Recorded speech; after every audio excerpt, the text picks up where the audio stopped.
बिस्मिल्लाहिर्रहमानिर्रहीम अस्सलामुअलैकुम। आज हम करेंगे इंग्लिश की जीडीबी और बेसिकली जीडीबी के इंग्लिश 101 की जीडीबी।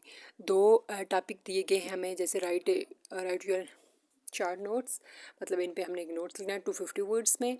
तो दो क्वेश्चंस हैं, इनमें से हमने एक करना है, be able to discuss in facts from opinion and essential first step and accuracy of critical ability to discuss. हम पहले इसी को करेंगे कि हमारी राय और हमारी हकाइक हमने मतलब ओपिनियन कैसे देने हैं।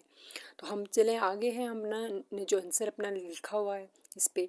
तो जो फर्स्ट हमारा आंसर है, तो इसको हमने कैसे किया कि distinction between facts and opinion is a foundational developer critical thinking skills. यानी हमारी जो आइडियाज़ और हकाइक हैं और उनमें हमारी जो सोच है, उसमें हमारी स्किल्स कितनी हैं। अब क्या मतलब, हमने फैक्ट्स और objective variable pieces for information, which opinions and subjective expressions for personal beliefs of judgment। मतलब उसमें हमने अपने पर्सनल बिलीव्स, हमारा बिलीव्स क्या, हमारी जजमेंट क्या है, हमारे ओपिनियंस क्या है, हमारे एक्सप्रेशंस क्या हैं, ये सब मेंशन करना है।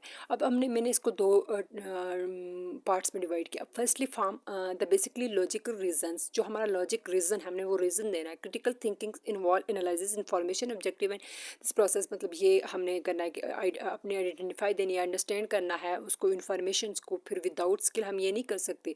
और सेकंड मैंने इस पर क्या बोला कि distinguishing the fact from the opinion essential for effective communication. अब ये कम्युनिकेशन पे इफेक्ट कर सकते हैं, एसेंशियल ज़रूरी है in both written and verbal resources. हम रिटन भी कर सकते हैं और वर्बल रिसोर्सेज भी करते हैं। अगले distinguishing ensures that the statement are presents truthfully, minimize misinformations and foresting information